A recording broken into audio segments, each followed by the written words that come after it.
నమస్తే అండి. నమస్తే. ఇండియన్ సిల్క్ గ్యాలరీ అంతా కూడా ఇక్కడ నుంచి మీరంతా అక్కడ దగ్గరుండి పర్యవేక్షించడం జరిగింది. ఎలా అనిపిస్తుంది? చాలా సంతోషం. ముఖ్యంగా ఈ సేల్స్లో ఎక్కువ ఉమెన్ ఉన్నారు.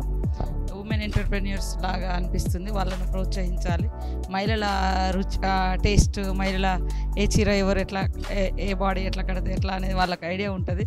సో లేడీస్ ఇక్కడ చాలామంది కనబడుతున్నారు. ముఖ్యంగా బెంగాల్ వాళ్ళు ఎక్కువ వచ్చారు, తెలంగాణ వాళ్ళు కూడా ఉన్నారు. మంచి సేల్స్ జరగాలి. మహిళలందరూ కూడా సందర్శించండి. మన మహిళలు ముఖ్యంగా ఆయా రాష్ట్రాల ప్రైడ్ ఇది. అంటే ఆయా రాష్ట్రాల్లో ఒక్కొక్క ఐడెంటిటీ ఉన్నది. సో అట్లా వచ్చినాయి, చాలా సంతోషం. మనం ప్రోత్సహించాలి వాళ్ళని. చేనేత కార్మికుల శారీస్ అంటేనే సీతక్క, హ్యాండ్లూమ్ శారీస్ అంటేనే సీతక్క. ఎప్పుడు చూసినా కూడా చేనేత కార్మికులు అంటే బ్రాండ్ అంబాసిడర్గా మిమ్మల్ని చెప్పుకోవచ్చు అనుకో. అట్లేం కాదు. నేను మ్యాక్సిమం నాకు ఇష్టంతో కొనేదంతా నేను కాటనే కొంటా. అప్పుడప్పుడు ఎవరైనా గిఫ్ట్ ఇస్తే వాళ్ళ తృప్తి కోసం కూడా వాళ్ళ చీరలు కూడా కట్టుకుంటాను. అలాగే చేనేత కార్మికుల కోసం ప్రభుత్వం ఎలాంటి సదుపాయాలు? చాలా వరకు ప్రోత్సాహాన్ని ఇస్తున్నాము. ఇవాళ మనం తయారు చేసేటువంటి మహిళలకు ఇచ్చే శారీస్ కూడా వీవర్స్కే ఇస్తున్నాము. వాళ్ళ యొక్క ఆర్థిక స్థితి పెంచాలని, వాళ్ళ బకాయిలు కూడా తొందరగా క్లియర్ చేయడం జరిగింది. వాస్తవానికి అన్ని రకాలుగా చేనేత వస్త్ర రంగాన్ని డెవలప్ చేయాలనేది సీఎం రేవంత్ రెడ్డి గారి యొక్క ఉద్దేశం. గత ప్రభుత్వంలో చూసుకుంటే కనుక చేనేత కార్మికులు ఎంతోమంది ఆత్మహత్యలు చేసుకోవడం కూడా మనం చూసాము. కానీ మళ్ళీ అలాంటిది రిపీట్ అవ్వకుండా అంటే ఇప్పుడు ఉన్నటువంటి ప్రజలందరి కోసం మీరు ఎలాంటి సబ్సిడీలు అందజేయబోతున్నారు? ఈరోజే మా ప్రభుత్వం 370 కోట్లు చేనేత అంటే మన మహిళల కోసం మేము ఇస్తున్నాము. మా శాఖ నుంచి చీరలు ఇస్తున్నాము. ఒక్కొక్క మహిళకు 2 శారీస్. అవి కూడా చేనేత కార్మికులతోటే తయారు చేయిస్తున్నాం. అంగన్వాడీ టీచర్స్ కాయస్ కూడా ఇస్తున్నాం. అవి కూడా అక్కడే తయారు చేయిస్తున్నాం. ఇప్పుడు అదే కాకుండా యూనిఫామ్స్ కూడా ఇచ్చే క్లాత్ కూడా ఎక్కువ చేనేత వాళ్ళ దగ్గర నుంచే తీసుకుంటున్నాం.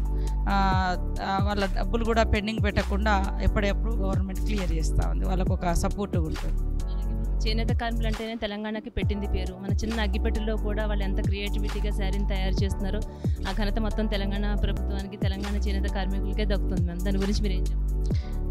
అదే మన సిరిసిల్ల చీరలు అగ్గిపెట్టెలో పెట్టేది కానీ, లేకుంటే పోచంపల్లి కానీ, గద్వాల్ కానీ, నారాయణపేట కానీ, సిద్దిపేట గొల్లబామ చీరలు కానీ, వరంగల్కి సంబంధించి కానీ, ఇట్లా మన రాష్ట్రంలో రకరకాల ఏరియాల నుంచి శారీస్ ఉన్నాయి. మంతిన్లో కూడా మరి సిల్క్ శారీస్, తస్తర్ శారీస్ అట్లా తయారు చేస్తున్నారు. సో వాటన్నిటికీ మార్కెటింగ్ కలిగించాలనే ఉద్దేశంతో మేము కూడా ఎక్కడికి వెళ్ళినా వాటిని ఎక్కువ ఎక్స్పోజ్ చేస్తూ ఉంటాము. మన రాష్ట్ర ఉత్పత్తులు పెరగాలి. మొన్న కూడా మన మిస్ వరల్డ్ జరిగినప్పుడు పోచంపల్లి చీరలు చాలామంది కట్టుకొని రావడం జరిగింది, మా రామప్పకు వచ్చినప్పుడు కూడా. సో చాలా సంతోషము. కాబట్టి మన తెలుగుదనం ముఖ్యంగా తెలంగాణ ఉత్పత్తులకు ఇంటర్నేషనల్ బ్రాండింగ్ ఉంది. చాలా ముఖ్యంగా అది తేలి చీరలు, మన ఇక్కత్ శారీస్ ఇట్లాంటివన్నీ కూడా మన వాళ్ళు తయారు చేస్తే విదేశాలలో ఉండేటువంటి వనితలు కూడా కట్టుకొని చాలా మురిసిపోతున్నటువంటి పరిస్థితి.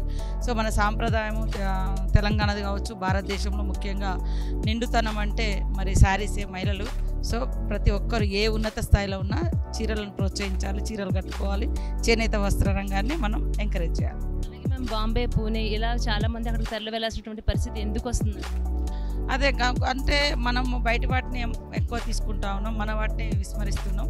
సో అట్లా కాకుండా మన మన మన దగ్గర తయారయ్యేటువంటి వాటిలో మంచి క్వాలిటీ ఉంటుంది, మెత్తగా ఉంటుంది, ఒంటికి అంటే నిండుదనాన్ని ఇస్తుంది, స్మూత్గా ఉంటుంది. కాబట్టి చాలామంది మెరిసే వాటి వైపు పోవడం అనేది ఇబ్బంది. కాబట్టి మన సాంప్రదాయబద్ధంగా మన పూర్వం నుంచి వచ్చేటువంటి ఈ యొక్క చేనేత రంగాన్ని మనం సపోర్ట్ చేస్తే వాళ్ళు బయట రాష్ట్రాలకు పోయే పరిస్థితి ఉండదు. కాబట్టి ప్రతి ఇంట్లో ప్రతి మహిళ, ప్రతి యువతి మన చేనేత కార్మికులు తయారు చేస్తున్నటువంటి ఉత్పత్తులను వాడండి.